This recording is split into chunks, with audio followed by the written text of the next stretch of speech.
time. Let's just let you guys know now.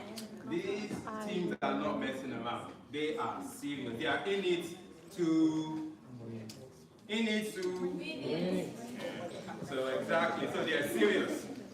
So what we want to do is the same as last time. The rules are still the same. 10 minutes. I'll switch it. So should we do like 30 minutes interval? Keep the time. You're going to have lesson now doing our thing to make sure you have 1 minute to go. Then we're going to have another 10 minutes to get questions from the judges. Okay? The judges are the only ones that will pick to winning projects. Okay? Then we're going to have from your side, from all your peers, we're going to have another winning project, which is we're going to have two to decide. There is one is people's choice. You guys will vote, and then please let's not vote with 2 hands. Just raise up your hand, and then we'll go here. Yes, at the end. So we're going to get the winning team from the judges, and they're the ones that will pitch at the AU, and then the second winning team. Okay? So that's how it would work. Now, are we ready to go? So, Save G, can we have your presenters, please? Save G!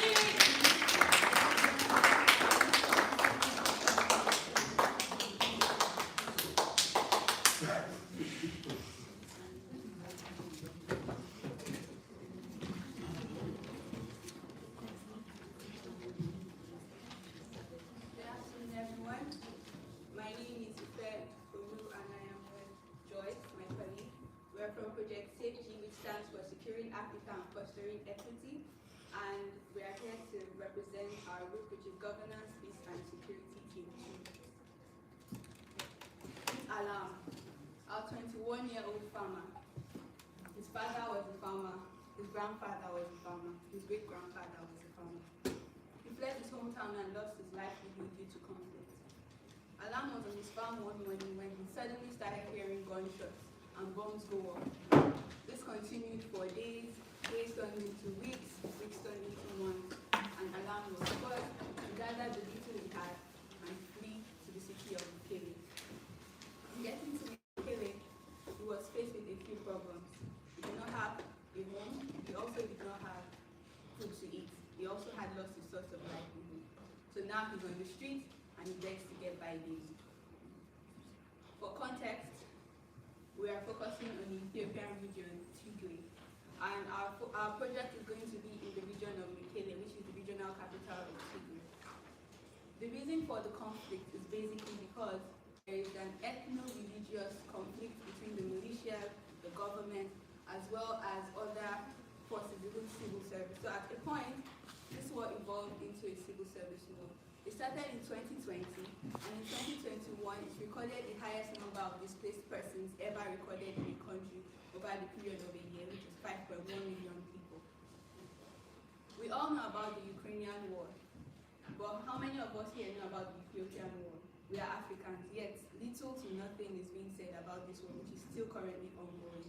I will now pass the mic to my colleague Joyce, who will tell us about the problem statement. Okay. So the biggest problem we have here are the young people in Mikela, where 7 out of 10 people are unable to find work. A lot of them are being displaced, a lot of them are left idle, and it's different for both genders. While men are left just socializing, sleeping, drinking, doing nothing, a lot of the young women are saddled with the domestic work, and they have had to drop out of school because of it. The young people here are cut off from banks, they're cut off from education, they're cut off from essential services. They have nothing to do. And we have 40.3 of category of the internally displaced class young people, and 18% of the general population in the Tigray region are actually internally displaced people. So our intervention program is a threefold program. What we want to do is we want to create a peer-to-peer mentorship opportunity system within the community where we can have those who are experienced or have skills running a business mentor the young people within the camp. And we want to also fund small entrepreneurial aspirations within these groups in order to increase demand in the society and also give them an opportunity to be able to develop last stage of our project is the social media campaign, where we would use this opportunity to talk about the stories of the young people in the Tigray region. Because one of the biggest problems we have is that there's so much silence. They don't have a voice to say their stories. And also, a lot of the media around their story is just the suffering that they have had. We want to use the opportunity to show that they can be resourceful, that they are more than the troubles that they've been through. So the scope of our work is going to be in the Mekelle region, particularly in the Haveloti region, which has the highest number of internally displaced people. For our pilot phase, we would like to start with 50 IDPs, that's 25 males and 25 females. And these are people who have entrepreneurial aspirations. We'd also want to work with 5 mentors who have experience in running a business in the area, especially during the conflict, so that they can provide real-time mentorship opportunities to the young mentees. Also, at the end of the training program, we would also want to fund the scalable businesses that come out of this program. Now, the way that we want to work is, while there is ongoing work, we want to use storytelling in order to amplify the stories of these people. So from the process of training them to the process of getting them to come up with business ideas, to the process of how they interact with the community, we want to tell their story differently. We want them to be able to reshape the narrative around their community, and in the process also foster peace and development within their area.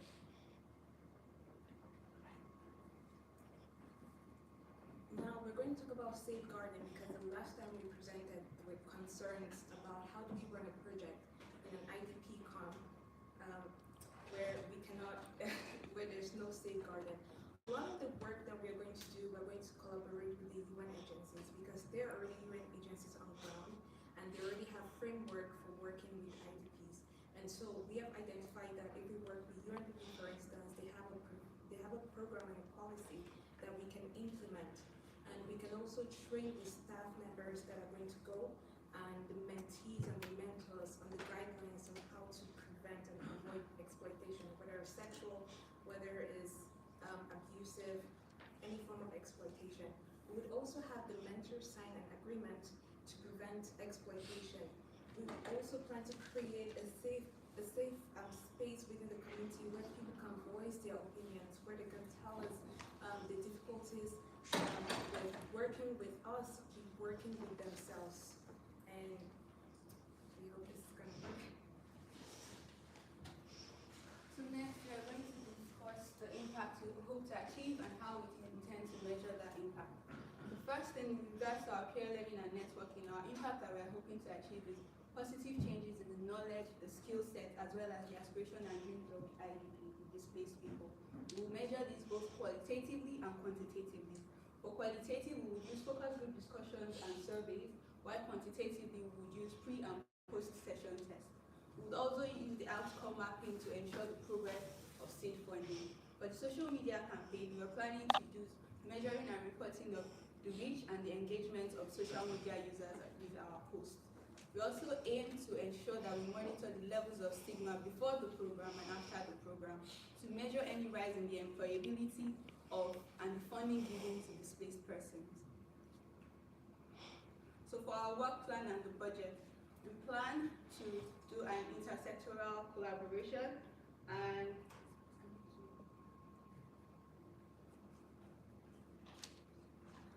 so we plan to have an intersectoral collaboration. The first stage of our plan is to advocate, so which means we are going to, like she mentioned, that we are relating with the UN agencies on ground.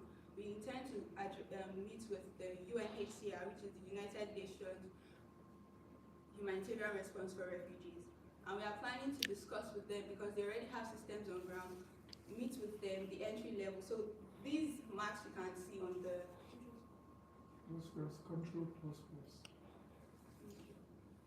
So these marks you can see on the budget are actually weeks. They are tables. So every green line you see is a week.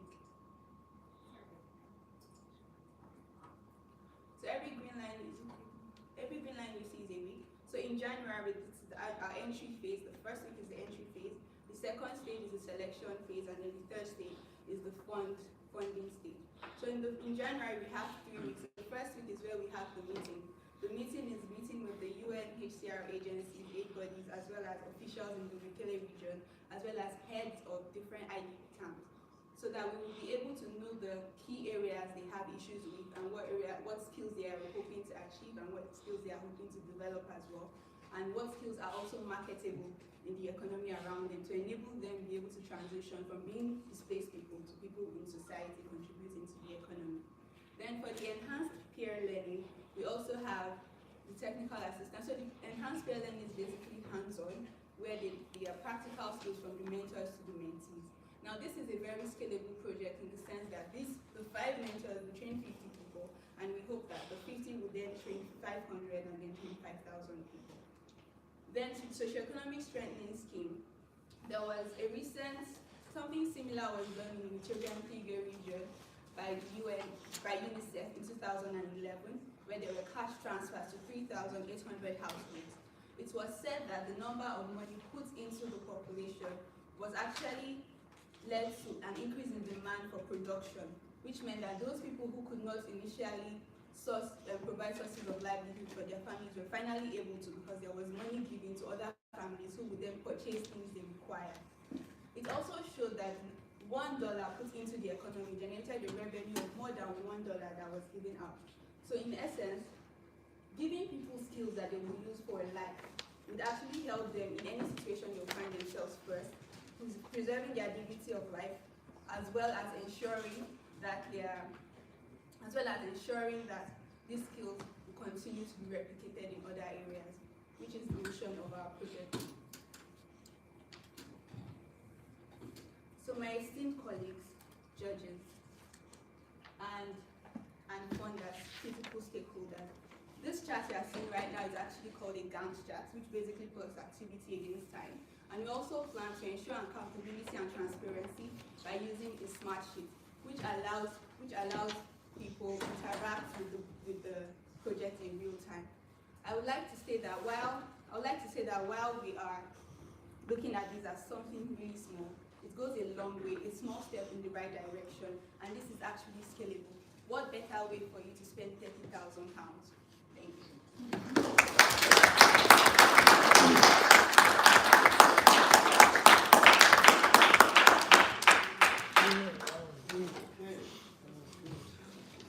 Well done. Another excellent presentation. So, what do I know? That's what the judges are here for. So, we have the judges. Questions? Yes? So thank you so much. That was actually a very informative presentation. I actually had a question. Something that wasn't clear to me was when you started the presentation, you talked about entrepreneurship skills to sort of get these IDP people to start businesses. But then as you moved into the Gantt chart portion of the presentation, you started talking a little bit more about just sort of life skills and being able to integrate into society.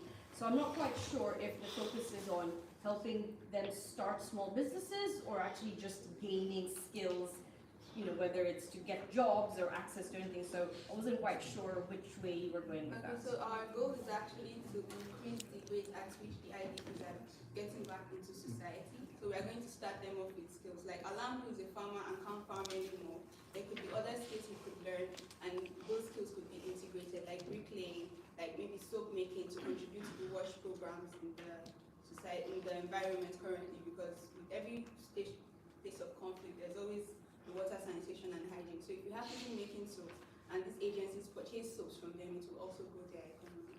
So it's good. Also to add, that's what the peer-to-peer system is about, where we can have someone who is within the community and they have a business within the community, so they understand how the economy works, and they're the best people to transfer the skills and mentees.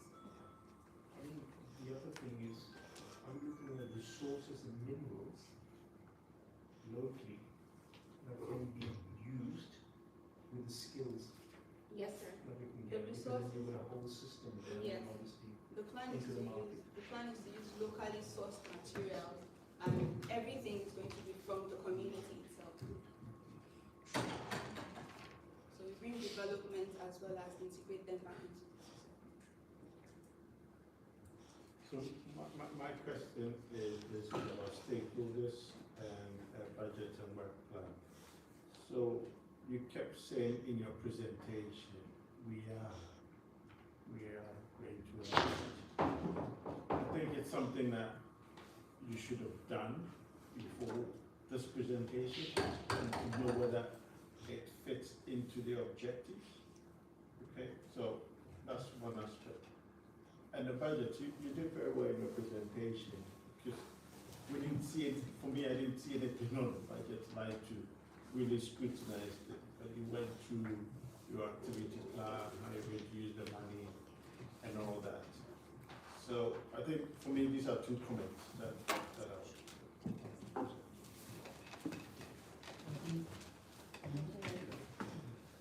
Overall, for me, this is a great project, great presentation. I could say it's quite a great deal of work from the last time, and I give you guys kudos. My question would be, why do you think you can execute this project? So we believe that we can execute the project because there is already a need on ground, and there's information and there are agencies that we can partner with. And the reason why this project is very timely is because we need projects like this to amplify the conflict situations in Africa. Because there are a lot of conflicts in Africa that go unnoticed, and a lot of the time when the media puts any attention to it, it's always about the suffering. So if we can have a project that kickstarts the community, where the community is able to heal themselves from inside out, it's a very kind of project. Any historicals to add to that? Yes, and there are actually two stories. The first that I mentioned during the presentation was the Ethiopian Tigray scalable cash transfer pilot project, which was actually organized by UNICEF in 2011. So their plan was to project cash, like directly transfer cash to 3,800 homes. And when what they realized was that the cash not only boosted socioeconomic activities, it also helped people who were initially unable to train their children to school, were able to send them to school. Those who could not afford education themselves were able to use that money into businesses and do that. Then there were also economists on the team who saw that for every $1 they put into the economy, it cost a demand for resources and production. So it ended up generating more than $1 back into the economy as well. So can I just follow up actually on that? So there was something in the presentation about seed funding, and yeah, similar to what you just said about the previous one. Are you planning to also give some seed funding to the participants and also the training? And if so, I don't know if you mentioned it, but of the 30,000, how much of that goes towards So that? in our budget, we have £160 to each person that graduates from the session. So the 50 people, when they graduate, they're supposed to pitch. The way we are pitching to you, they would also pitch to us their ideas, and then we would fund them with £160. We would also have another £160 allocated to help them set up their businesses. So because we are humanitarian aid agency, we have links and contacts in other humanitarian aid agencies like the UNHCR, we'll be able to find and negotiate on their behalf to get affordable places where they can set up their businesses and sort of give them the soft landing for them to then take off. And because of this, because we are empowering the community, we hope that it would also, our aim is that it would multiply. So these people who are beneficiaries will now come in the next cohort to be mentors to the next set of mentees. Okay. Any other questions for George? Mine was more like a comment. I know very well that this kind of project requires lots of talent, lots of human capital to deploy them. I believe you have that covered already. So maybe either one of the team members have executed this kind of project before or is in line with having done this before. Yes. So it will help you in pitching it in the future. I mean further from this table. Thank you. I think £30,000. I mean, I don't know the workings in the field, to be honest. I mean, is that enough for So- army projects? So this is a pilot phase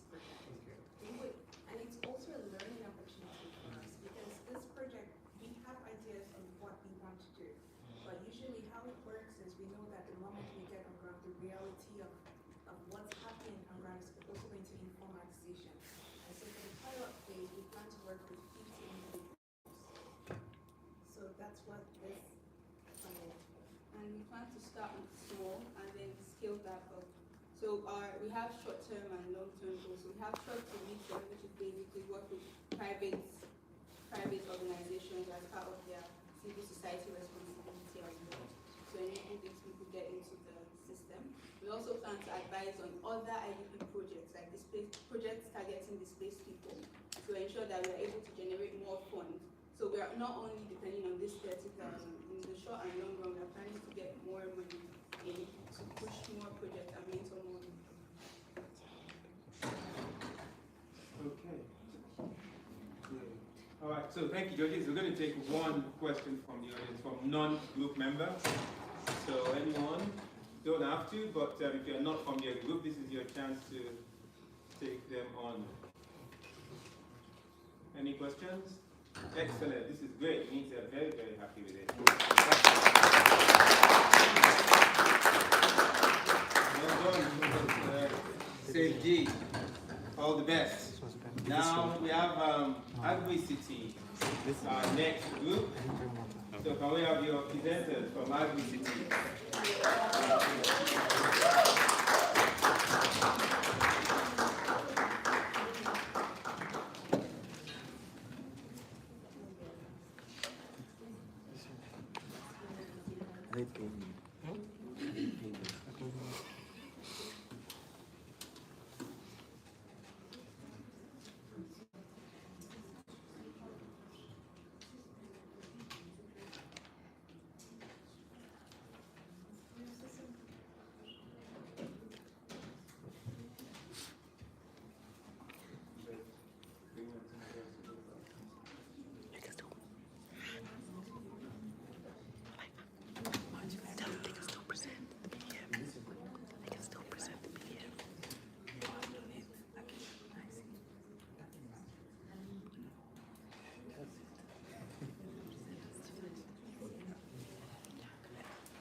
Okay, we're doing your group photo now. Okay. Capable photographer in the house. Excellent. So, thank you very much. Good to see you again, Agri-City. Your time starts now. You have 10 minutes, and then you have 1 minute. SNL will let you know. So, over to you. Okay, so good morning, good afternoon, everyone. So today we are in front of you to present you the project Agri-City, which is a project that aims to develop urban farming education in schools of Dakar in Senegal. So to start, I want to quote Thomas Sankara, who once said that we must not only strive for social and economic justice, but also to ensure the preservation of our land, water, and resources for generations to come. So the project we are presenting to you today echoes the spirit for Africa. So our project takes place in Dakar, Senegal. Our project is a commitment to shaping a future where every child of schools doesn't just learn about farming, but becomes a steward for the land and advocate for sustainability and a beacon of hope for our community. So as we unveil the layers of our presentation today, we will cover a bold ambition to harness the potential of urban farming as a multifaceted solution. So beyond cultivating crops, we aim to build this practice as a powerful tool, one that stands resolute in the face of food scarcity, climate change, and limitation imposed by traditional farming methods in Senegal and in Dakar. So we're not just sowing seeds, we're cultivating resilience, sustainability, and a transformative narrative for Dakar. So in the face of mounting challenges posed by climate change, traditional agriculture in Dakar encounter increasingly daunting problems. There's a lot of issues today that prevent traditional agriculture to develop in Senegal. So urban farming emerged as a beacon of hope of urban cities' resilience and environmental advantages to bolster food insecurity. By embracing urban farming, we not only adapt to environmental shifts, but we also create sustainable local solutions that fortify our communities against the uncertainties of tomorrow. So why urban farming? Urban farming is a transformative practice that transcends the limitation of land-based agriculture by cultivating food on rooftop and various unconventional spaces. This initiative approach not only ensures food production in urban landscape, but also contributes significantly to greening our cities and offering a sustainable, decentralized model that diversifies food production. So as you can see on this land, there is a lot of regions in Senegal today affected by land degradation, and especially in Dakar. So therefore, developing urban agriculture in the city of Dakar can represent a good opportunity, especially when we know that today the population of Dakar is facing an unprecedented population increase. So I talked about how urban farming represents an opportunity for food security, also a solution for climate change and sustainability in cities. I talked about the fact that Dakar is today facing a lot of issues that prevent rural agriculture to develop. So now I'm going to let my colleagues present in more detail on projects. So you might be asking, why exactly have we chosen this Senegal in the city of Dakar? So part of that story is, well, fundamentally, we like food, we like to eat, and Dakar happens to be the home of one of the most popular West African dishes, which is jollof rice. Dakar is a beautiful historical city set on the westernmost part of the African continent, and fundamentally, this city is host to over 20% of the country's population. So here we have a crisis which is marked by rising food insecurity and desertification, which is a direct result of climate change, increasing urbanization leading to a larger city, and we also have a problem which the city of Dakar has worked with specialists in Milan and with the UN Food and Agricultural Organization to try and tackle in the past. And this is where we try to present the solution of microgardens as a multifaceted avenue to address this problem. So a microgarden can actually yield up to 30 kilograms of vegetables per square meter. And our solution is going to see us working directly with schools in Dakar to introduce this, and we'll be working with 2 schools. So those would be the International School of Dakar, which we have a relationship with because I have friends who are alumni of the school, and also the École Actuelle Bilong, and it will be supporting students who are at the school, but also secondary beneficiaries, because the work that is produced, the food that we grow and we cultivate, can actually be sold back to residents as a way to supplement their income and their food intake. When it comes to how we will be knowing what kind of impact that we're making, we try to make sure that we're starting with a small pilot project, so working directly in the city of Dakar, but over time this is something that can be scaled to other cities in West Africa. So we will be building specifically 2 microgardens in the schools of the International School of Dakar and École Actuelle Bilong. We're trying to increase plant diversity in these areas by 20%. We will of course be planting species which are native to the city. We're looking for a 30% increase in student understanding of sustainable farming practices, and we will also be running community engagement workshops. So it's a way to make sure that students are engaged and understand the topic. We're also speaking directly to families who are connected to these students to really institute a cultural change. So this is part of how we will be looking to expand the project after the first 3 months. So that would be by adding more schools, but also delivering additional community workshops. So I'm going to talk to you about our financial plan, how we intend on using the budgets that you hopefully will provide us with. This is a very box, like a lot of important information, but I will focus on 3 main points, on 3 main roles. The first being the project manager, the second the workshop facilitator, and the last the community engagement team. As you all have a financial background, one investment background, and you will be interested in knowing how we plan on putting your money to use. As you can see, each of the project managers, we plan on paying them £400 per month. It might seem excessive or maybe too little, but we thought about this, calculated it, and found out that this is fair based on the cost of living in Dakar and also on the average minimum wage in Dakar. So this is on one hand adequate, and on the other hand, it's a fair wage. And we also have workshop facilitators for the workshops we plan on holding. And then the last group of people are the community engagement team. These people are very important because they are members of the community and they are bridged into the community. So they take our project into the community. And finally, I will just touch on the material resources. As you can see from this this presentation, this is considerably cheaper and more cost-effective than traditional agricultural methods. For example, irrigation, urban farming accounts leads, when you engage in urban farming, you spend 40% less water than conventional agriculture. So I will hand over now to my colleagues. So last Friday, I've been asked about a long-term vision for the project and how does urban farming listen which schools can be seen in a broader scope for the whole community in Dakar. So our project transcends the boundaries of urban farming, envisioning a resilient ecosystem flourishing in Dakar. By installing sustainable practices in school, we not only cultivate future agricultural stewards, but we also pave the way for self-sustainable model. So as part of this vision, a portion of the food produced within these schools will be made available for sale, generating revenue to fund diverse programs across the city.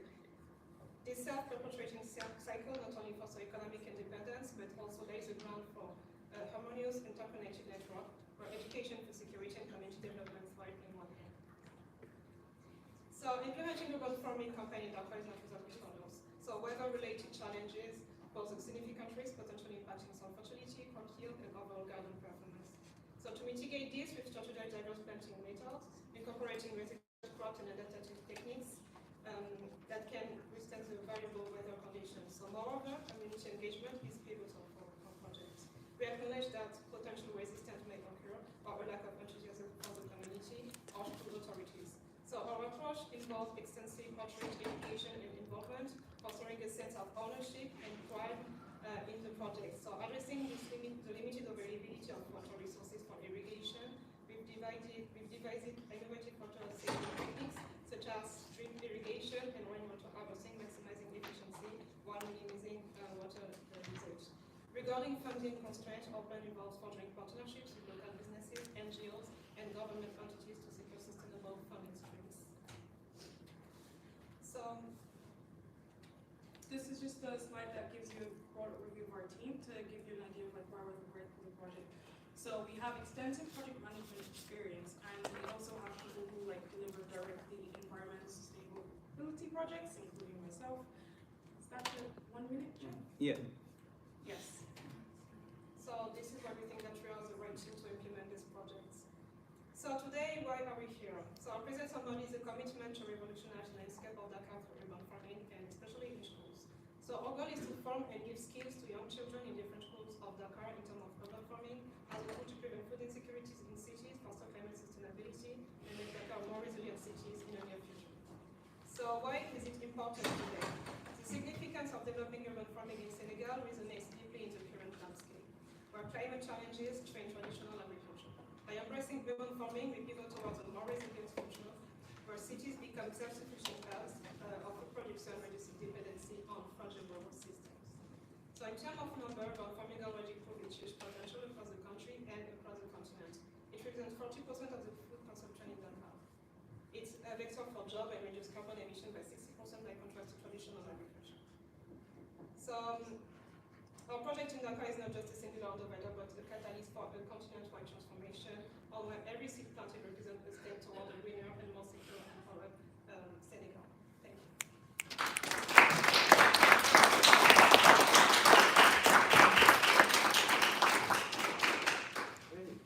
Well done, well done. MCCT, great to hear your presentation again. Got even better, well done. So we're going to go to judges again. We're going to get 10 questions of either comment or questions, and then 1 question from your peers if there are any.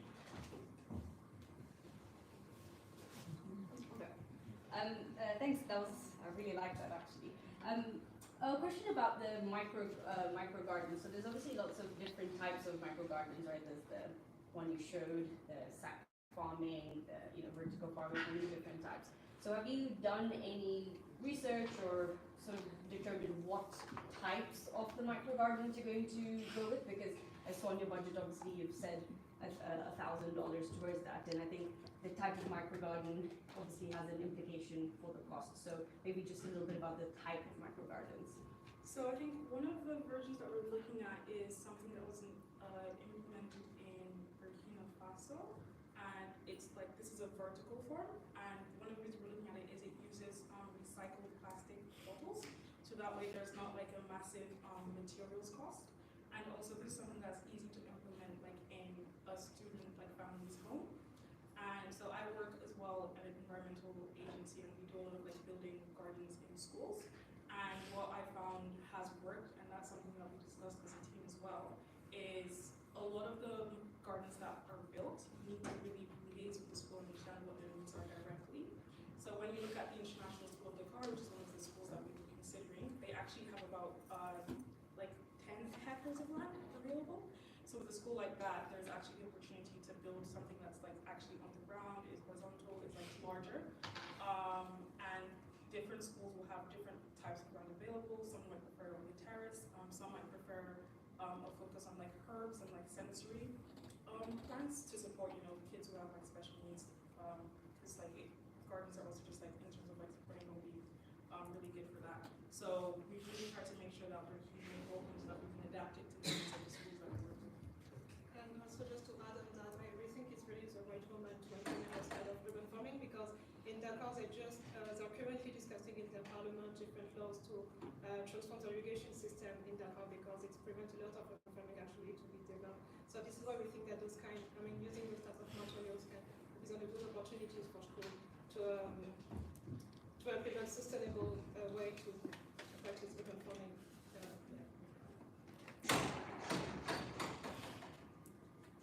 Question. So, for me, well done. Agro is my thing, but I've got some few comments here and questions as well. Because you see this gentleman here, if you go to your local store and you see all those products, I'll leave it there. So, the first one is, I wanted to see, you talked about vertical farming, and I wanted to see pictorial evidence of that in your presentation somewhere in a local community in Dakar, near school. I wanted to see that. I have it. Secondly, you talked about 2 pilot schools, one being an international school. Is the second one a public school or an international school? So the second one, which is go back to one, that is, I don't believe that is a public school. I think No, it is also an international school, and that's one of the things we discussed. Okay, so that's the challenge for me. That's the challenge, exactly. Yes, So why? because you are doing a social enterprise project for international schools. These are privileged kids. Exactly. And the problem is that you want to take this project and scale. So the schools you should be looking to pilot is public schools. Yeah, a big part of the, oh, sorry, My next question, and let's go to the budget.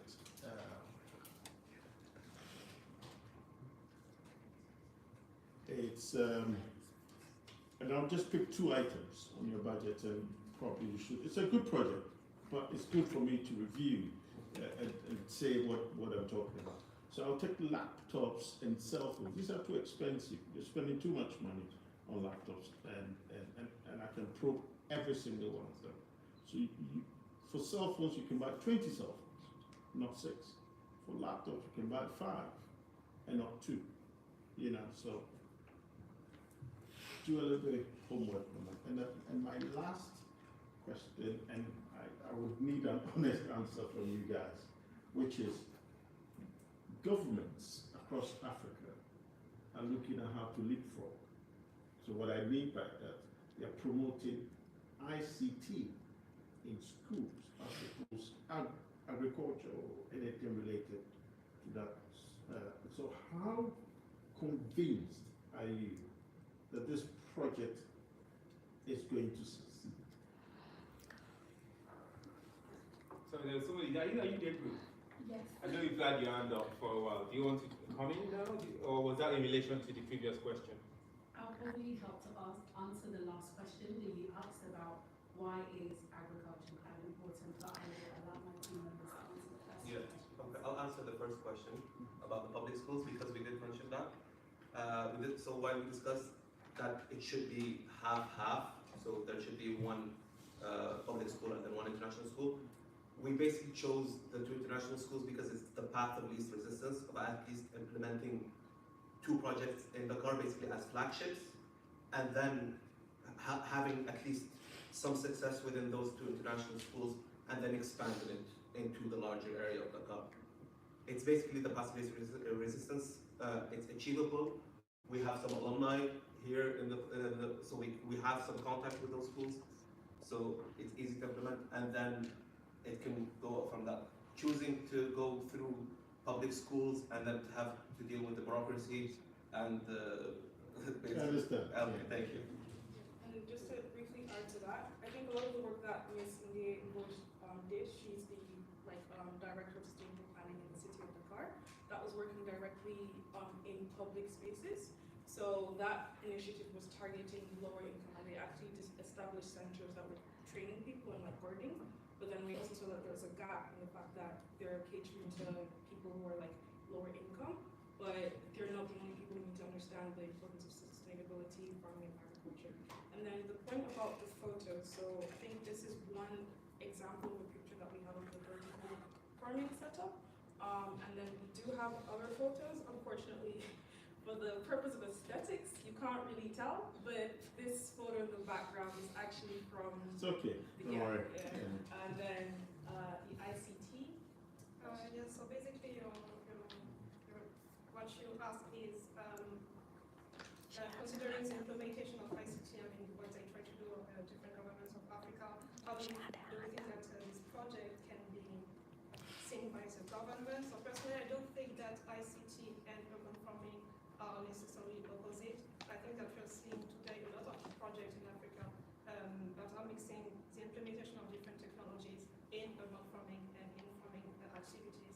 So I think that there's a lot of ways to find different paths to see how we can bring this technology perspective on trying to improve farming practices or farming methods of urban farming settlements in Dakar and largely in the whole continent of Africa. So I don't think both are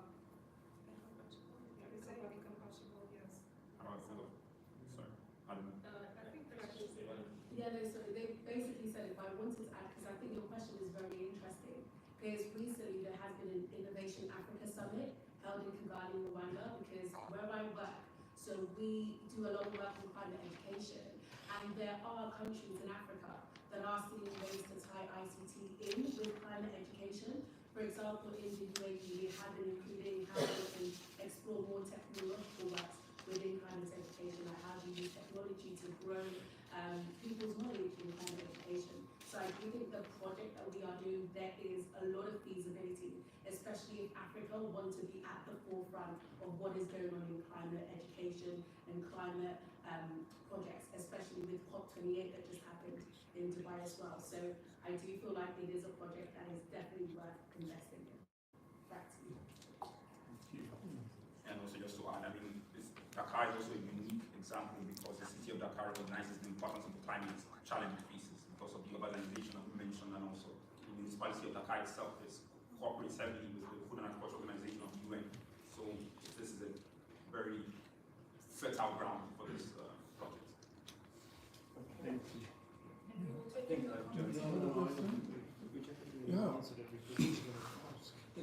I'm just trying to wrap my mind around something. So when you plan the microgardens, do you aim to sell the microgardens? No. Or what? No. Sell the microgardens as a project. Yeah, like the products, like how do you keep it sustainable? Or do you just keep planting? No. Anywhere you go, you plant. No. One option was that it could be sold off to the local population, and then one other option that we discussed was that for the produce or the Can I ask a question? Yeah. In Dakar or do you have a school feeding program? Exactly. And then that's the other option, is that to use it within the nutritional program of the school.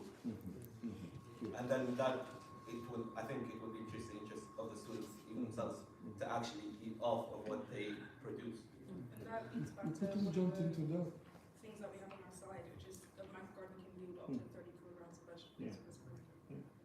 And also the project itself is self-sustained because we have two aspects of this project. There's a project in schools and then there's a project in the community.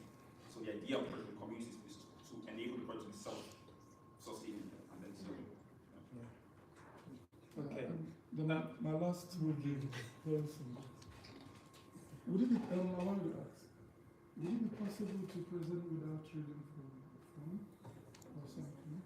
Sorry? Is it possible? For this initial stage, we want to make sure that, because our presentation is based on like a lot of extensive research, and so if we said something to you that was actually incorrect, it wouldn't be like very well enough. And also, because the sorry, truth English is- is not my national sorry. language, so it's difficult for me to remember everything that Yeah, happens. that's the point. Lots of the things you said I can't remember anyway, because they were too big. So no need to say all of them. Could just be few pointers. Okay, project is very good, sorry, very, very good. I mean, everyone's explaining everything in the system, but just the next stage, I'm thinking, whether it is within school, where it is going, and within the area of Yakar, I mean, except to see it within 1 or 5 years now. So I'm going to have to, I'm so sorry. I'm going to have to, I know the judges have a lot of questions, but we're way over time. So round of applause again for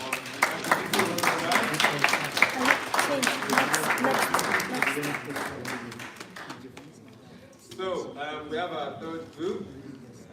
They also presented last time. For those of you who don't know them or who missed their presentation, please welcome the group from AgroVibes.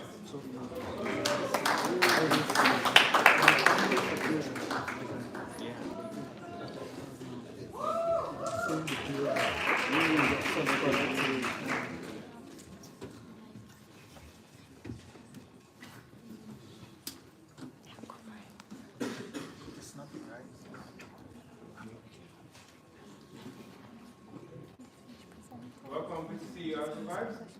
Take your group photo. Who is taking the... Yeah. Oh, there we go. Thank you, David. Well, this part, yeah. When they ask me questions, I know very well. During their presentation, just give them questions but as the jump starts talking panel, and then we just keep going back and forth. All right, the time starts. 1 second. Yeah, time starts now.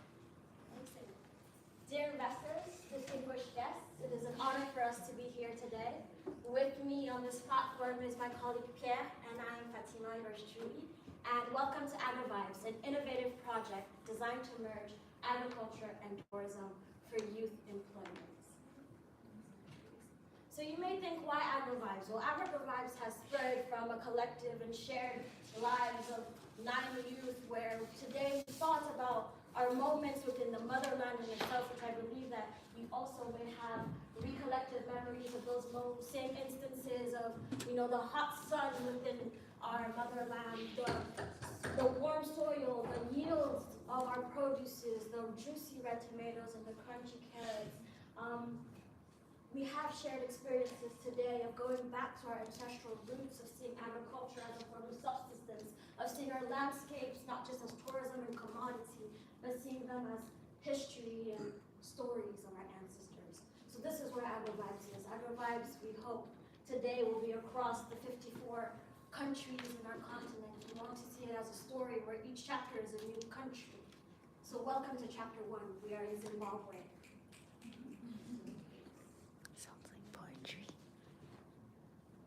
So the Nyanga district in itself is where we would like to be with AgroVibes. Next slide, please. So in terms of Zimbabwe in itself, 62% are under 25 years age. I think that we all know here that the demographic dividend of Africa is the source of our change and our economic prosperity for the future. And Zimbabwe has that. Within the Nyanga district in itself, there's a population of 126,000 people. So that means that we could be indirectly impacting 70,000 people, 70,000 youth. There's a very, very high unemployment rate, 85% within Zimbabwe in itself. And that means that here is our critical junction. If the youth are not having jobs, then what are we doing? It takes a village to raise a child, but then if the child is helpless, then what are we doing? So this is where we come in. Nyanga has historical trajectories of agriculture within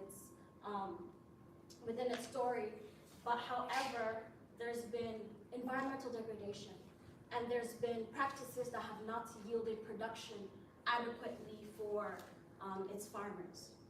Within 2000, there was a fast-track land reform program, excuse the tongue twister here, which provided wide access to land, to everybody, which means here that we have an opportunity that is unique. They have land, however, the youth are kind of disinterested. Who wants to invest in land that is not going to yield products? Who wants to invest and then not have a market, not have access to market and be able to sell? Who wants to invest in something and then lose their money? So there was a lack of skill, there was a lack of market access, and there was just a lack of youth involvement, which are the future of tomorrow. Nyanga in itself has huge potentialities because of its fertile soil, because of its elevated demographic dividend, but also because of its beautiful landscapes. However, I might add that today when we see tourism in Africa, unfortunately, we see tourism as just taking a selfie next to the lion, or taking a selfie next to the waterfall. And we forget that there's history behind those landscapes. We forget that there's lives that are lived currently and that have been lived in previous years. And we want tourism to not just be commodity, but tourism to be a form of seeing the beauty through the lens of the locals. So that's where AgriVive comes in. So AgriVives, I want you to see AgriVives as facilitators to economic self-sufficiency within a community, merging the tourism and the agriculture. So what we expect to do is to take 50 youth, prioritizing women, of course, as I'm speaking, but prioritizing women, taking 50 youth and training them within agribusiness and agritourism. When I say agribusiness, what I mean is we want to give them knowledge in productivity, give them knowledge in the techniques to go back to the traditional ways, because their ancestors knew how to do it best. And then we got caught up in a lot of different things that led to bad productivity and bad yields. We also want to teach them in terms of agribusiness and financing. So when they get access, what are they going to do with the rest of the money that they've generated in terms of re-innovating their land and using the various techniques in terms of reinvesting and buying various different things. So, next point would be rekindling the livelihood and historical trajectories with our cultural marshals. So they will learn in terms of tourism and in terms of showcasing not only the products that they're making, but also the historical trajectories within which their ancestors have lived and within which they live today. Taking away from the idea that they're just park rangers, but actually showcasing the lives that have been there and the way they live.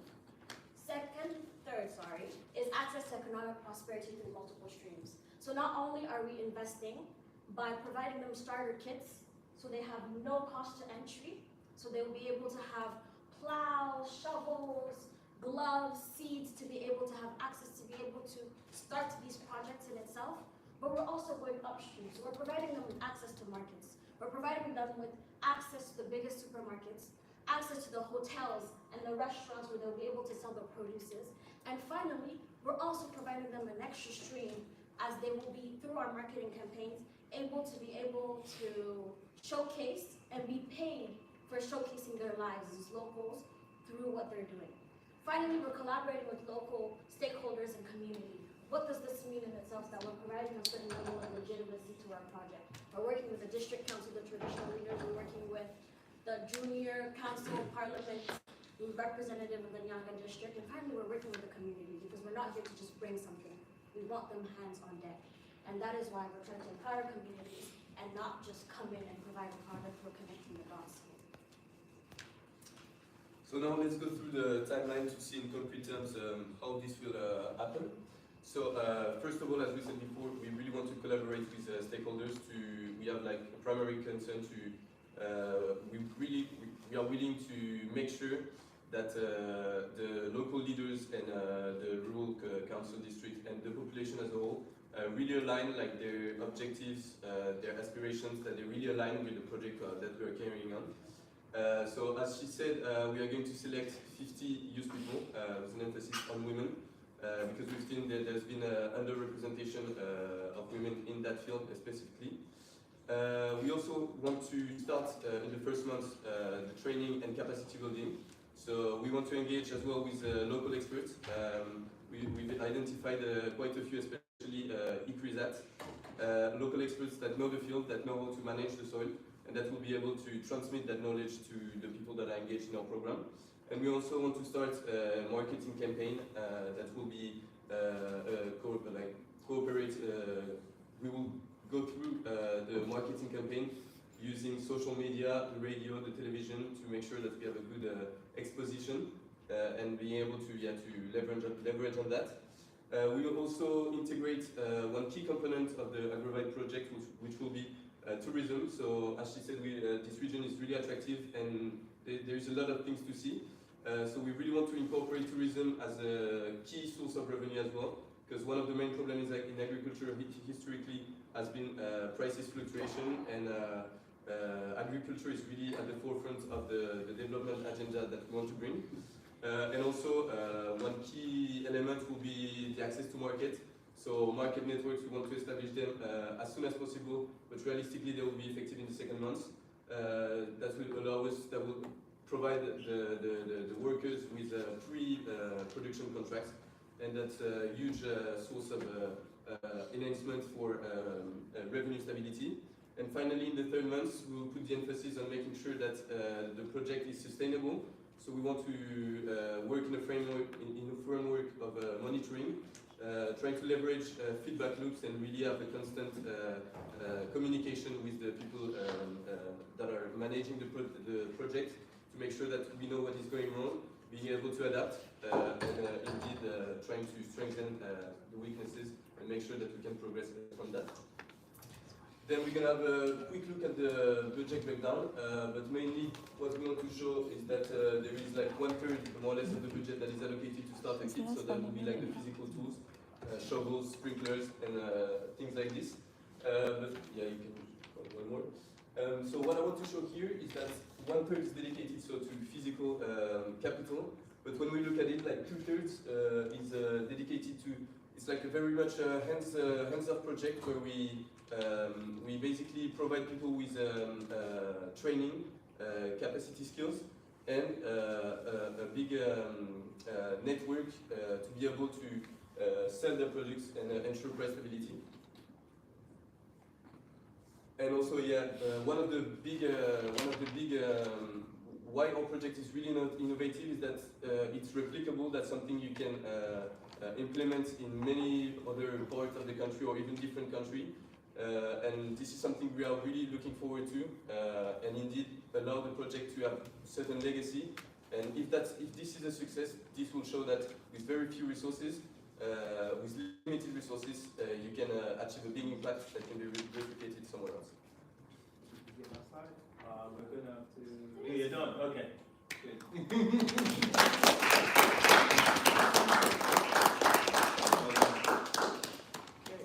Well done, good vibes. I see some changes from the last time as well. Well done. Good work. Did you have your hand up? Oh, you had a question. All right, let's do our judges first, and then we'll try and take one from you. Judges, over to you.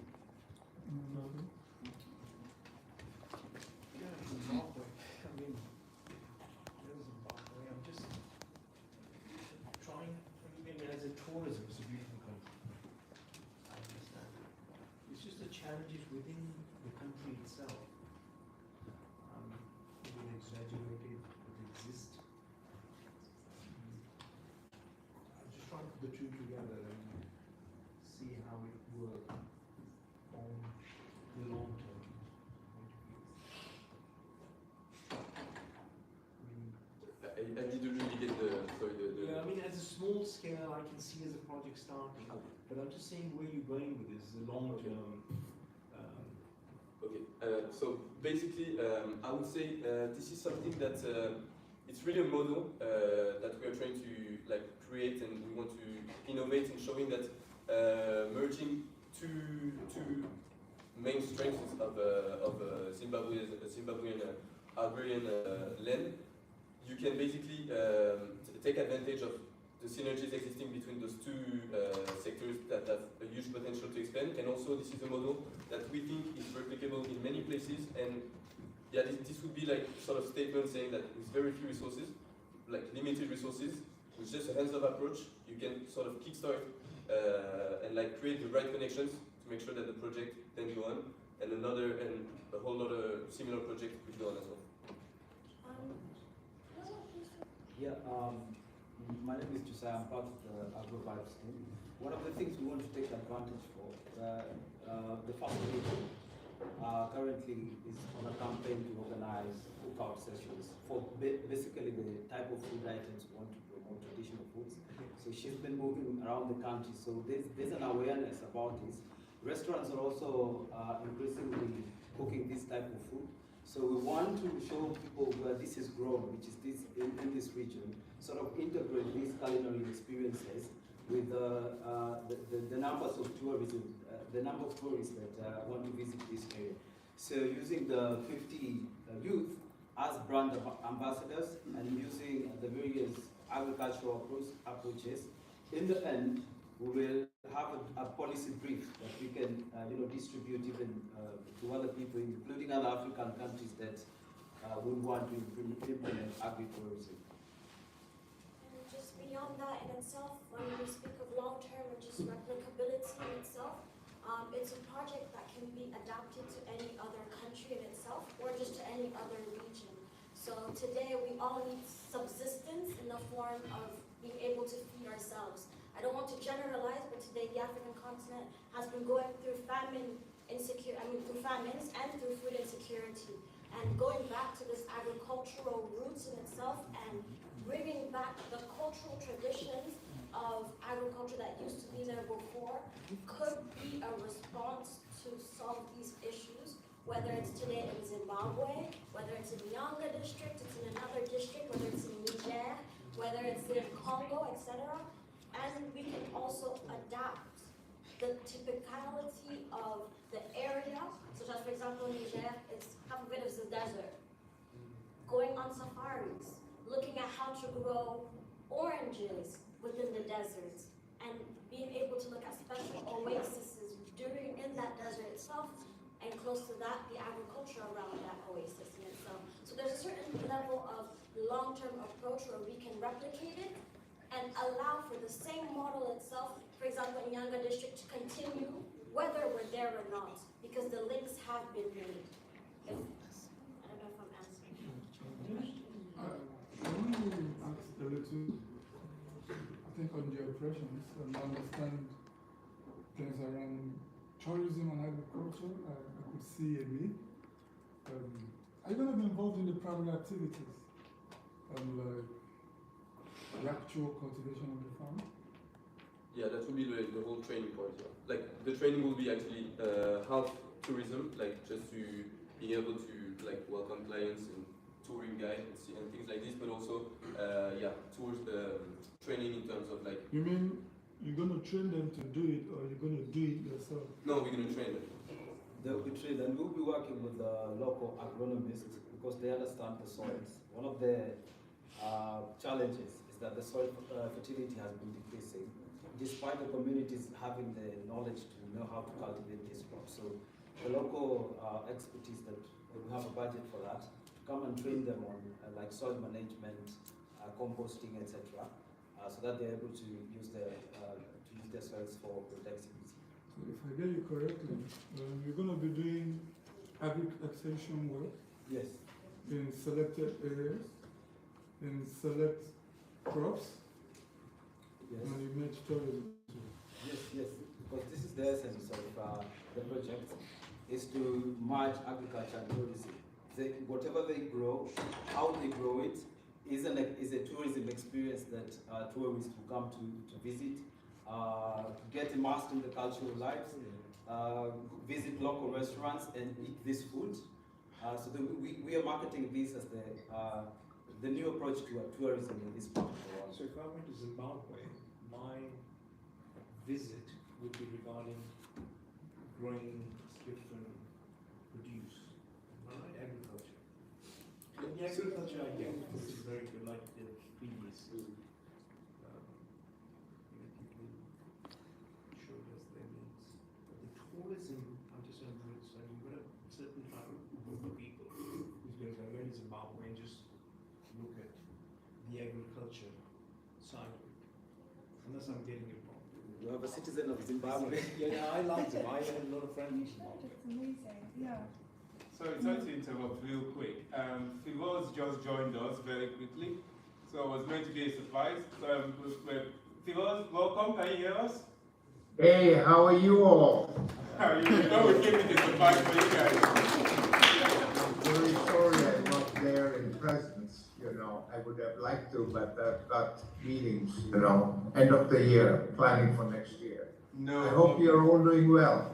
Yeah, Christmas surprise, guys. So for us, we're just going to carry on, and then you can maybe give us a few words at the end, if you're still around. Okay, please carry on. Okay. So carry on. Yeah. So I think a lot of this is just we don't have enough space on the slides and the time to really get Yes, I appreciate that. So with Nyanga specifically, a lot of the area that's being redistributed into agricultural land and smaller farms is surrounding Nyanga National Park. So already the government has been working on really trying to boost internal tourism, not just international, but also kind of expanding on the tourist experiences that are available in areas that have managed to keep attracting tourists. So for example, in Nyanga district, there's a lot of, quite high class retreats, that kind of stuff, as well as the national park itself. But the way that they interact with the landscape as this beautiful Nyanga landscape is devoid of people. And so even when lodges or that kind of stuff serve different meals that now thanks to First Ladies initiatives and just thanks to the different types of things that tourists want when they move into indigenous spaces, there still isn't an interaction with the locals creating those experiences for them or providing the food on the table. So this kind of thing would be like, okay, if someone's going to visit Nyanga, going to climb Mount Nyangani, is going to partake of the local foods, it's another experience within a broader spectrum. So it's basically slotting in locals and slotting in a different agricultural setup. I have a problem. Okay. Why are you not here? Yeah. That's what I I get nervous. You've done a disservice to your group. Trust me. What she said was local, the penny club. Yes. Yeah, she's from. No, I'm just saying it's fine. So there's two things for me. Okay. You not being there and not seeing a pictorial evidence of what you just described. Okay. That's the only comment I have. Practical. No, but I get it. It's local tourists from different areas, like from, I don't know, from London to Yorkshire would go and see how they produce what they do in Yorkshire. I get it. Okay. Also for domestic tourism, it's important, that can be a product in itself to just come see what you eat, and that's what we're trying to do. People from abroad like me would love to come as well. Can I just add one last thing? Yeah. So my thing is actually on the agricultural side, not the tourism side. I'm not convinced about the access to markets part. I think a lot of your focus, what you've talked about, is about the inputs and helping starter kits and all of that. But I don't think you fully appreciated how complicated access to markets is, right? To get produce to the market. And right now, from what I've seen, I'm not convinced that you can make that happen. And I don't know if you just sort of chose not to prioritize that in this presentation, but for me, it's a massive question mark on that access to markets, which is a super complex thing. Hold that thought, please, because we're really almost out of time for your group. How many more minutes do we have? for them? Oh, we have to be done. So let's Hold take. that thought for later. Yeah, just hold that thought. Sorry about that. We take one last question. What are your points, please? Okay, my question is, what's the socio-economic status of your target group at the baseline? Because if you are providing them training and probably they don't have jobs, what happens while they are waiting for their plans to grow? How do they sustain themselves? How do they not decide to sell the equipment or whatever they have to stay alive?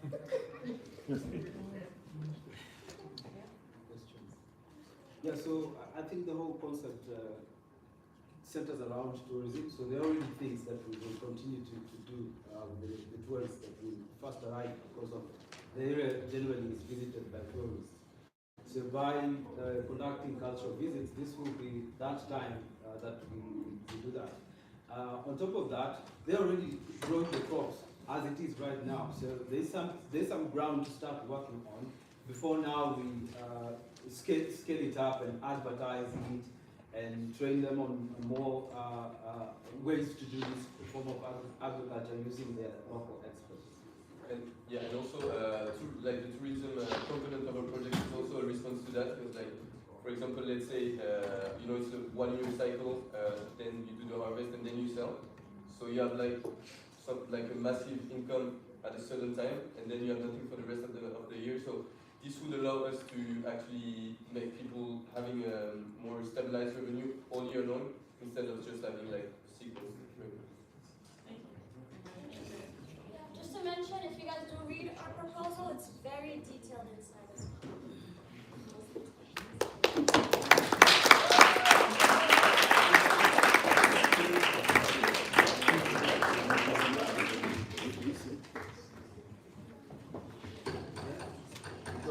Well done, Agrobite. So we have last but not the least, definitely, we have Gen H.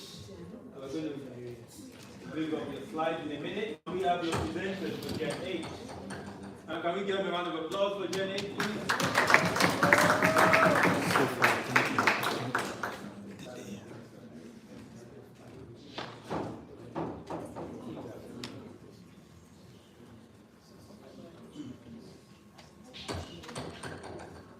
Does that work?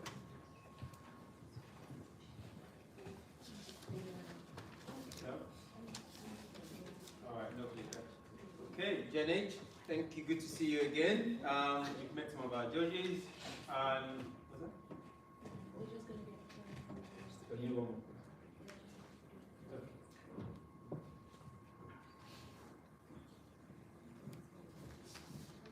It's not working.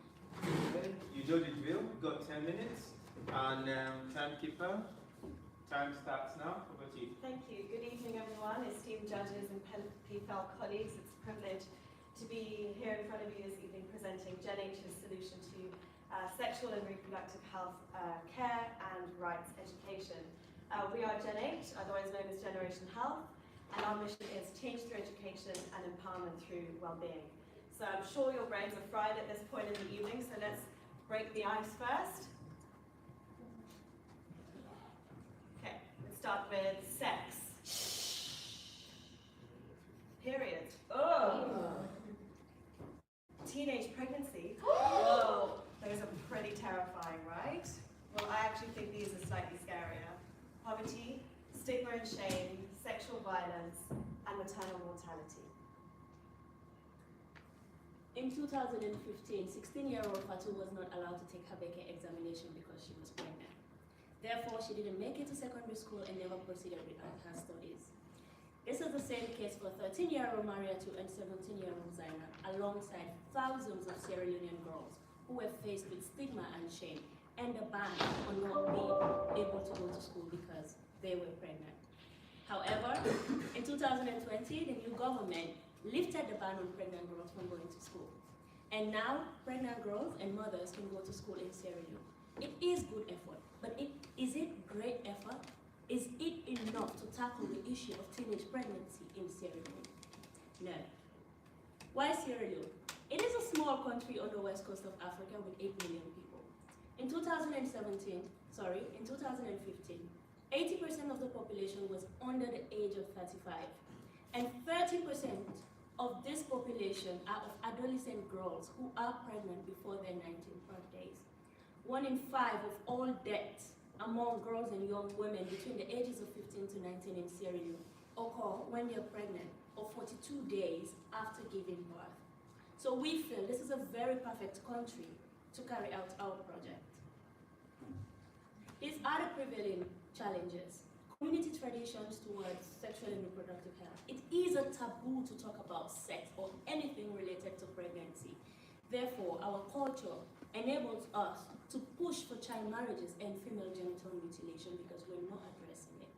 Also, it leads to economic challenges because it puts a stunt on women's participation in the economy and creating a system where women are not equal members of society. We have one of the weakest healthcare systems in the world. In fact, according to WHO, being pregnant in Sierra Leone is one of the worst things you can do. It is the worst country to be a teenage mother or a woman who is pregnant. There's always shortage in medicine, there's lack of access of skilled workers, there's strained resources, and there is inaccessibility of healthcare due to distance, high cost, stigma, and vulnerability. And when it comes to education, both within and outside the classroom, there is no comprehensive language to discuss this issue. There is a lack of support for marginalized students, particularly pregnant girls and mothers who've been banned from going to school and when they return to school. Therefore, we have a solution. So where does GenH come in?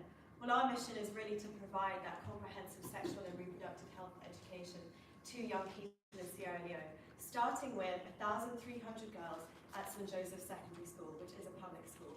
And our aim is to break down that stigma and shame which perpetuates this cycle, to reduce teenage pregnancy and maternal mortality, and to really improve development outcomes for girls and young women.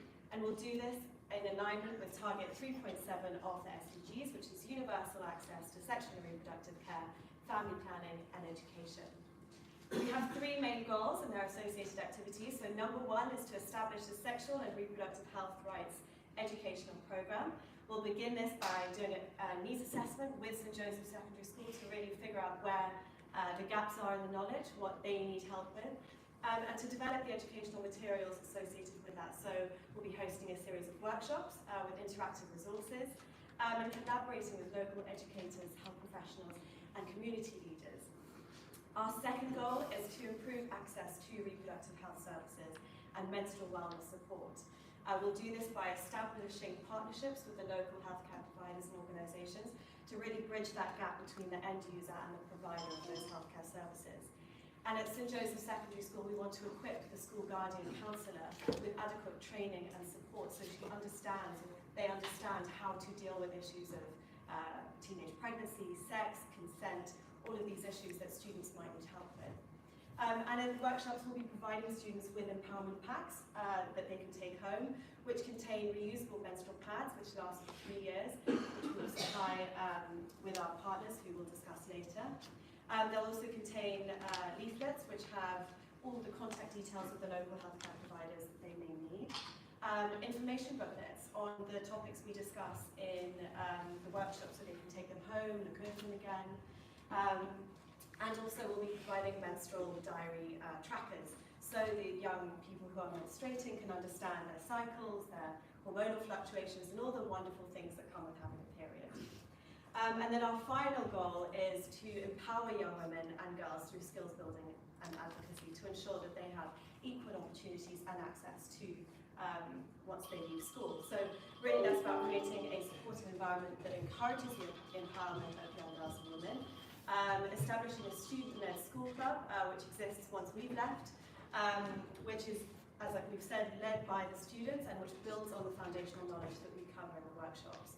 And also we'll be adding the literature on sexual and reproductive health rights to the school library, and also working with educational authorities and local organisations to make sure that the education we're delivering is appropriate at each level. So obviously 1,300 girls, they're all different ages, and we want to make sure that the education that we're delivering is appropriate for those levels.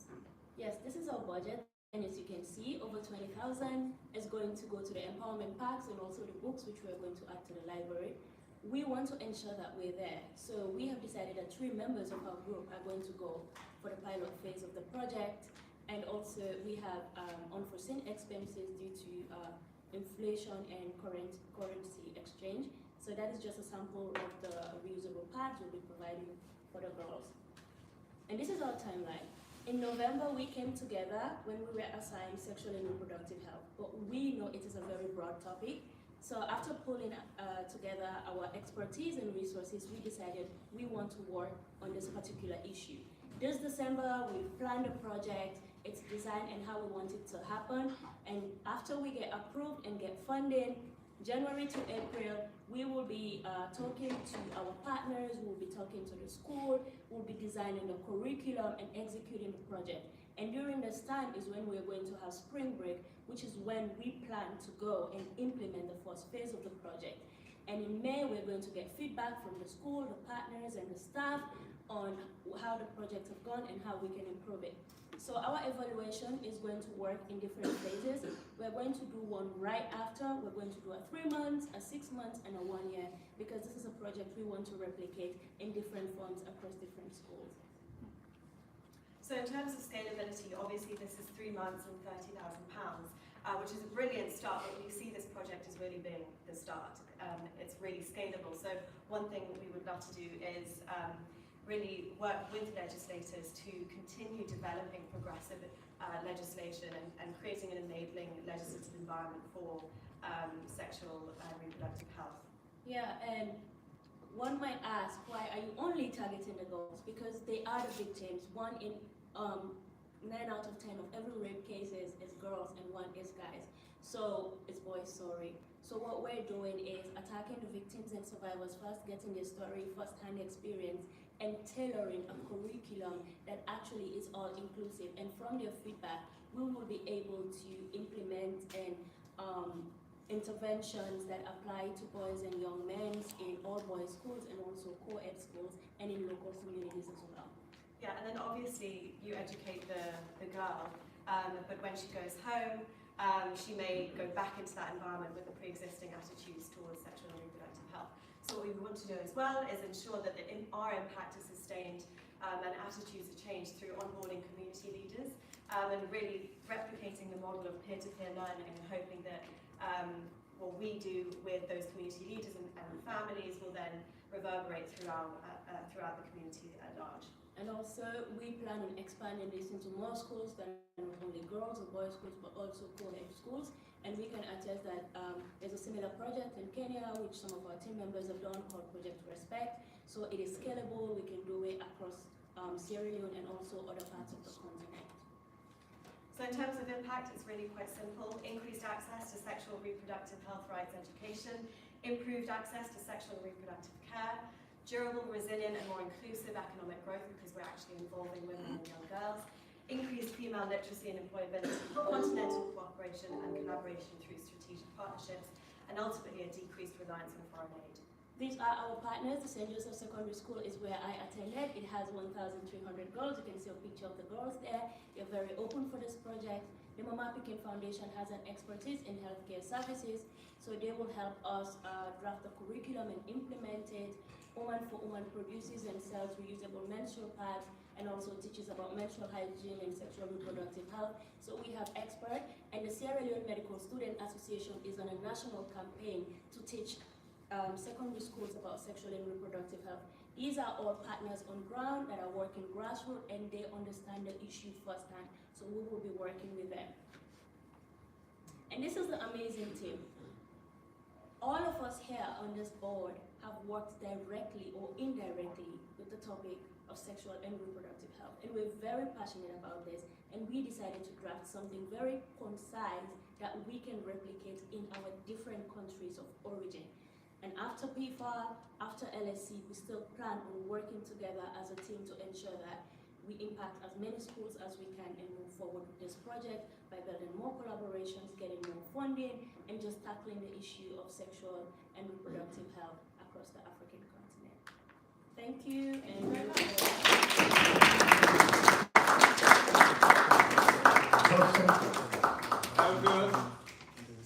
Okay.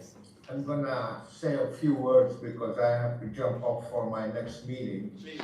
This is the first full presentation I've seen, and it's very, very impressive.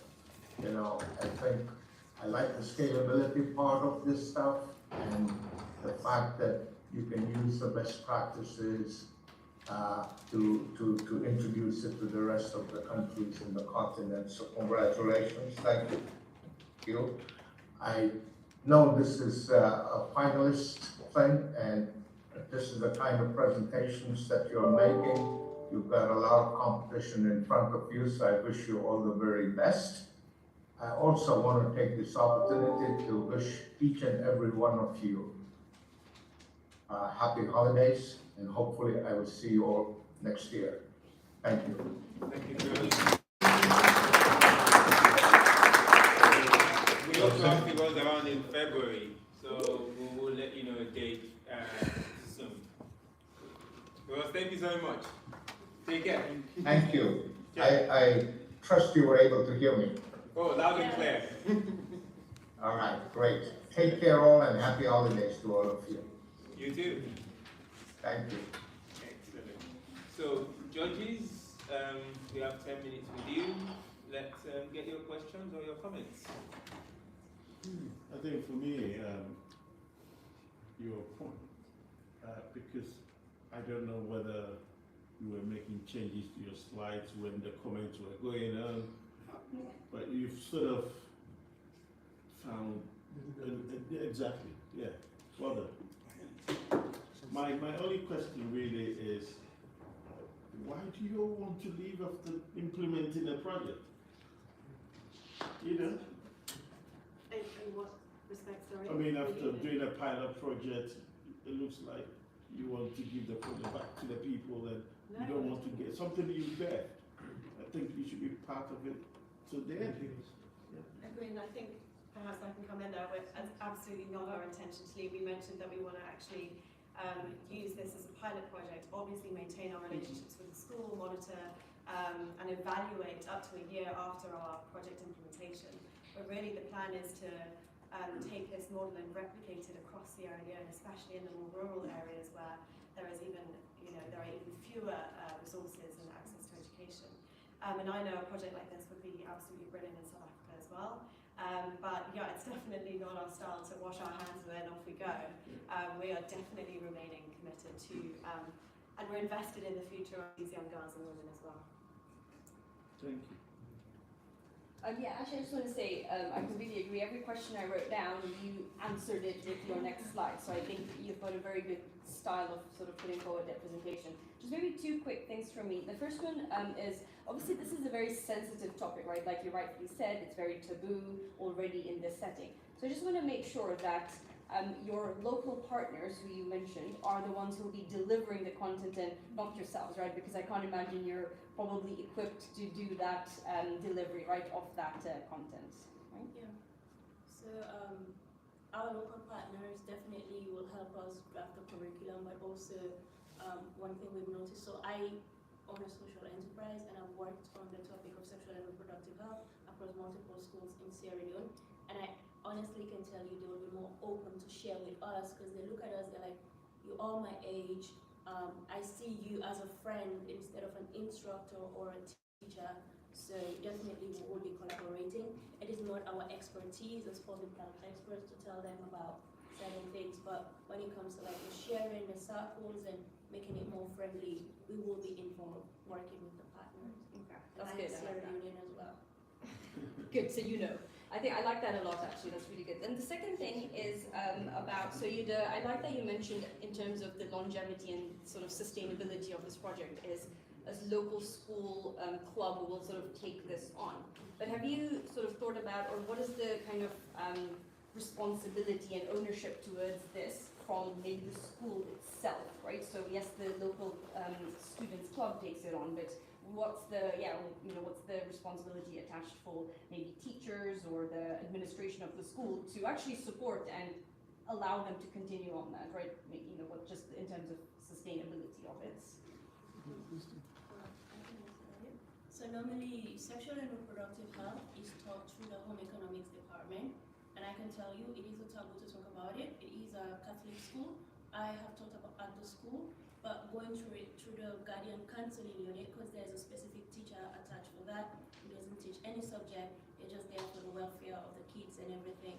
I can tell you in 2012, the 50-50 Club was founded by me and a few members of my club, and I went there a year ago. The club still exists. So every end of the year they do an election. When it is in their hands, it is kind of a legacy. They pull more resources, and it will be very hard. That's why one of our long-term goals or mid-term goals is to talk through policy. We cannot just incorporate it into the academic curriculum. It is not our job to do that. The government has one set. So we're starting off as an extracurricular, getting the girls more involved, and then we will be doing that in the next 5 years, pushing for these things to in the classroom by professional teachers. And I think just on top of that, that's why we're not going in there imposing our ideals or preconceptions of what we think should be taught. From the very beginning, we're going to be designing the implementation with the school leadership to ensure that the project we're delivering is appropriate and all the teachers are on board with it as well. Just a couple of quick ones. Did you go to schooling there yourself? Yes. Okay, so you know. So what was the taboo bit? Is it from the elders, religious sort of thing? You got it all at school, you said there was a taboo to it. So yes, when sex is mentioned, especially in Sierra Leone, the first thing that's given a lot of emphasis, which I feel is okay as well, is abstinence. Abstinence do not have sex. However, there are girls that have started having it. There are girls that do not have access to certain resources out there, do not understand sexual and reproductive health. Even in home economics, whenever it was the topic of menstruation and reproduction in biology, the teachers always go through it so fast that up to date, out of the classroom, we don't even understand what an ovulation cycle is, what a menstrual cycle is, what is pregnancy, when do you get pregnant, how do you get pregnant. So these are all things that are not taught because you have to get married to be able to even participate in those conversations. Just one more thing from a business point of view again. Have you thought of your setup now? Is this going to be charitable? I mean, it's different from the other field before because that was an enterprising business. Is it going to be like a charitably set up umbrella? So, you think? Well, what? Yeah, I think, look, obviously, because we're dealing with issues of welfare and we're dealing with young children as well, obviously that there's a safeguarding issue involved there. We can't make a profit out of young kids, basically. But, so, I mean, my initial thinking was to apply for grants like is happening now. This is essentially a grant. We're going to execute a project with it, we're going to report on it, we're going to evaluate the effectiveness of it. And yeah, I mean, that's kind of our model going forward. There's not really a way to profit from education. I don't think it should be profitable. I mean, that is the way because I think a lot of people have been sitting here saying, okay, look, I'll contribute whatever because the topic is so sensitive, emotional, and needed. Yeah. Well done. Yeah, well done.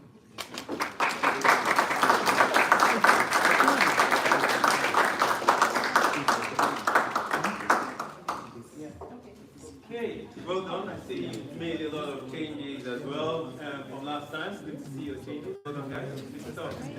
Okay, so our judges are going to score. We're going to bring one of the judges who just came. Victor, do you want to go front while we're doing the scoring? Victor, do you want to come? We're going to get our judges to just introduce themselves real quick so these people know who you are. And then we'll be doing the scoring while that is happening. Victor, do you want to go front? No, not scoring. Just say let them know who you are. Have a seat, please. Let them meet you.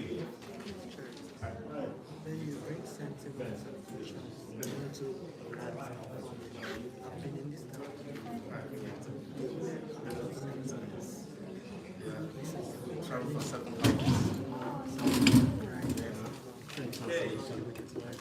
All right. So we're going to do, while Sinam is going to collect the score sheets, we try to make it a little session where we have opportunities there to engage with some amazing people who are doing different things in different areas. I'm going to just ask them really quickly to tell you about the story, what would they are, really briefly. And then maybe you guys might actually find that they're doing something in your area, and maybe we're turning this into a very quick in conversation, but really, really quick. So you might find somebody that you want to get to talk to later. All right, so do we, in no particular order, Victor, actually, let's start with you since we're going this way. All right, okay. Uche, let me nominate you first. You know I was going to call you, come. Thank you so much. Mine is gonna be like more of a story. And it's also gonna strengthen why every time we come, I always come. It's because my career journey or my entrepreneurship journey actually began in a university setting. So while as an undergrad, I discovered that as students we had issues with electricity, and I met few friends who were trying to puzzle students to get good accommodation, and I told them that if you give students accommodation and they don't have power, they're going to leave the place, right? And they said yes. I said, why don't we fight our problem first, and then maybe in the future we start solving housing problems. And I agree. And I started attending events like this, meeting friends who started educating us on how to set up the business, like I left generate in my uni, called it the Brewer Hall. And before you know it took me like 3 months, and we began our startup, called it Greenage Technologies. Luckily, our first fundraising, we secured about $57,000, and it became so easy for us to scale from just having an idea of solving people's problem to actually implementing it. And if I finished school, my undergrad, it was more like a good story. I was able to raise about $1 million just for that same project, and then that's how my life changed from just being a student to becoming an entrepreneur. I remember someone met me in school last year and asked me why did I come to LSE. And I told him, came here because I think I need to learn more, meet more friends, and meet LSE. Brilliant. Thank you, Uche. Fantastic. Excellent. So, who wants to go next? Can I read that? I have to follow that great story now. Hi everyone, my name is Chandni. So in my day job, I actually work in VC, focused in Africa. So I currently work for the German Development Bank, deploying investment funds in different countries in Africa. And in my night job, I work for LSE Generate, where I am responsible for all of the activities that we do in Africa. So most recently, we were in Sierra Leone last month, running some programs there as well. So yeah, I kind of go between VC in Africa and I guess you could say education in Africa as I do. Thank you, Chadwick. Who wants to go? Don't make me point. All right. Ben. Yeah, I'm a serious entrepreneur, investor, have been for years. Various businesses in the UK, got from property, residential care homes for people learning disability, mental health, and autism. I've been involved with the Princess Trust. I'm on panels with angel groups, VCTs, and I'm looking for investing more in Africa. Just a background. My wife's from Nairobi as well, and we're looking at regulating there. We're looking at a small project to do water in rural areas, basically. So that's something on our list. And through Ben, friend of mine in Ghana, I've been to Ghana a few times, and we're looking at different businesses there, basically. With this, obviously for me, I'm looking from a point of view, young ventures starting up, and then sort of saying, where can this lead to? I keep saying, where can this go to? How big is it from one country to another? How can we scale it? And because Africa, we say Africa, to me, Africa, it's different. I wouldn't say Africa is Africa, but I think from Ethiopia to Sierra Leone to Ghana, they're all different. From food, basic diets, and so forth, of the cultures. But they do have the same thinking, forward thinking. They want to do better. And the question, why don't we do better? There are answers to that. But like people saying, why do the problem with Ukraine and people don't get fed into it? Well, Africa is the world 3 times over. But, so for me that was a touching point. That's what I really try and help out and do things. Particularly in these projects, I mean, very interesting, very needed. I was fascinated.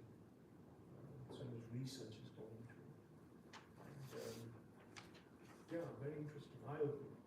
Oh, that's, I mean... Normally the figures are much larger when I get involved. Yeah.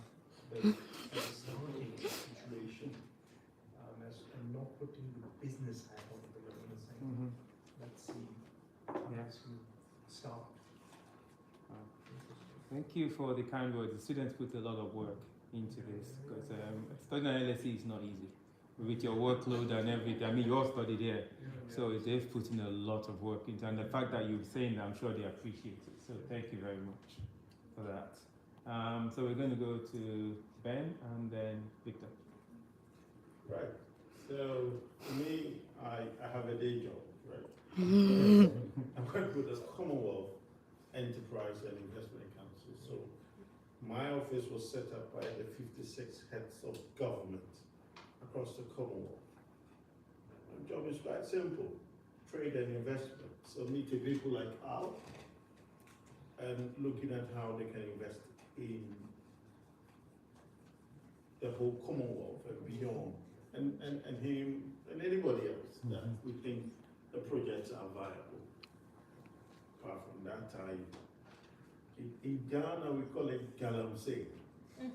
I have a side hustle, right? I have a side hustle, so I'm in business with so I think you get it. Yes. You get it. We get it. Guarantee I've learned something new.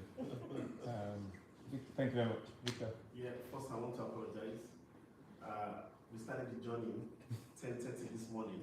I think train from Glasgow was cancelled just 5 minutes before the train started, and we have to get into a bus. To cut a long story short, I just arrived. I didn't even know in the universe that was possible. But I'm so sorry about that. I'm here with my lovely wife.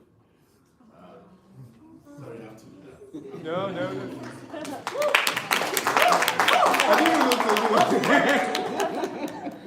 Okay, so I'm Victor, and me and my wife, we both co-run an EdTech in Africa. We're based in Dubai, and so we're operating from Dubai. Even though we focused on Africa, Asia, and the Middle East, emerging countries in this region. So the whole idea was to subsidize education, international education, to reduce mobility from Africa or from this region into developed countries. So we can call ourselves like a university, or we are not a university, because we do deliver the curriculum from A to Z. We deliver our curriculum from the university to this region. The only thing we don't do is to award certificates. So that is what we do. So we could crush fees from like, let's say £20,000, typically from university to less than £5,000 for our students, which is still expensive anyway. So what we then do is to also look for how we can get sponsorship or scholarship from charity organizations to subsidize some of this education. So that is what we do in short. We have trained over 600,000 learners across this region in the last 3 years alone, and we still intend to do more. you didn't tell them a little bit about your backstory. So I'll give full disclosure. So I've known you, Victor and Tolu, for many, many years. So me and this man actually went to the same university. And I don't know if we were roommates at some point, but this guy has always been an entrepreneur. So remember, when you have all the those of you that have studied in Africa, you have these colleagues or these classmates that they just know how to make money. You know those people? Yeah. You're like, how is he doing it? That's him. So while I'm playing video games or doing stuff, this guy is doing graphic design and he's doing your dissertation cover and doing all sorts of, and he's charging you. You're his friend, he charges everybody. So he's just literally just known how to make money, but more it solves problems for people. And I learned that from him way back then. He inspired me way back then. And so it doesn't surprise me to see the value he's creating now. But yeah, so just so you know, that's Victor's, some of the things he does. I think you left out the most important thing. Which one? You did to change my life. No. You did that yourself. You did that yourself. That you actually introduced me to my wife. Oh.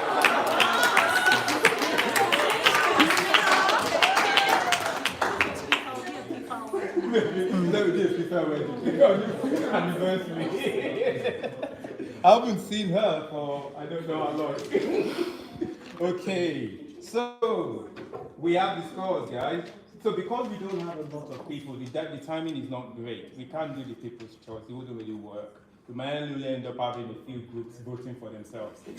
So let's not do that. What we do is we're going to go with the first for the judge and the second will be the runner-up. Okay, so you know me, I have to do my Grammy suspense. So it has to be done. All right, okay, you said I should just say it. All right, okay, congratulations to everybody, obviously.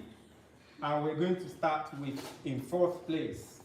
In fourth place, we have, and give them a round of applause for an amazing presentation today. We have Project Save G. Please give them a round of applause. Fantastic. Well done, Save G. I'll probably say is, please, all this feedback that has been given to all of us for the groups, even though your project may not be number one, there is scope to still take these things further. If the passion is there, the team is there, any of these projects can be taken forward. So please do not let this be the end of your passion for this project, because you all did amazing work, honestly. Now, in third place, we have the amazing team from Agri City. Yes, Agri City. Yes.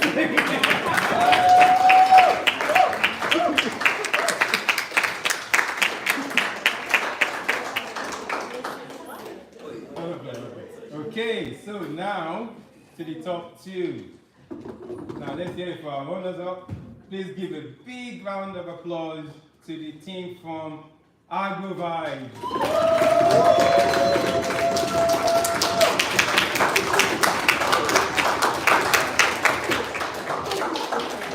Hey, so can we have the Gen 8 team please come out?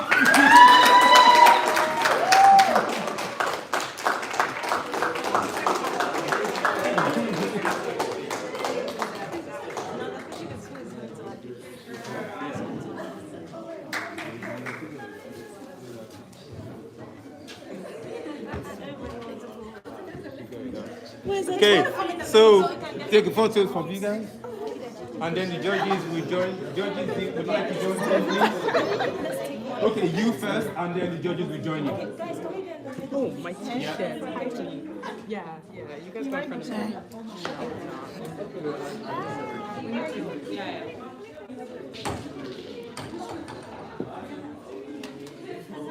Oh, and you got your team in the background. Very nice. Do we?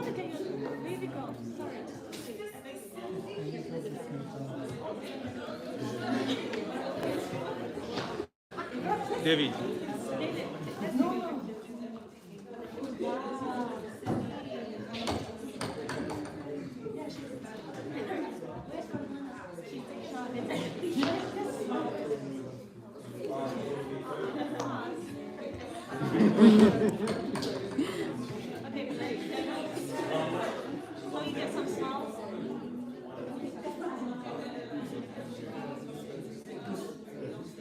Listen, I don't want you crashing photo bomb.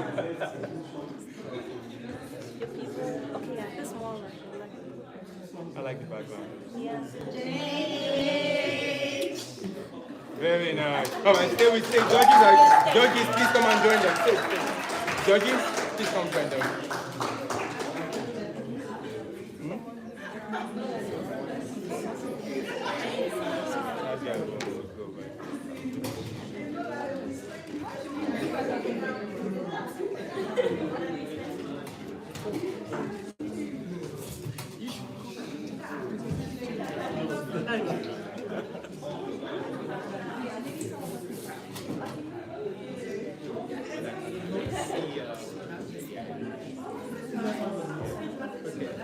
Do we want to get the group maybe squats and then judges stand behind you? Yeah. Group squats and then judges stand.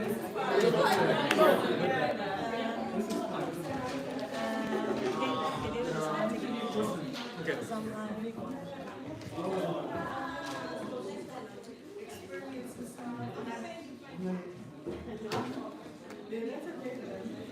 David, what is your charge? And what is your rate?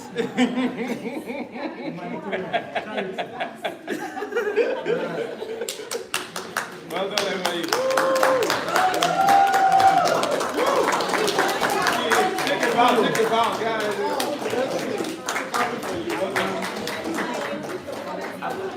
Guys, please. Now that all of this is over, the form date is on Wednesday. Please come with empty bellies and good vibes. Wednesday, empty bellies, good vibes.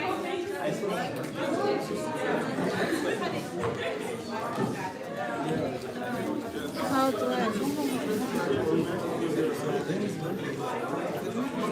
I?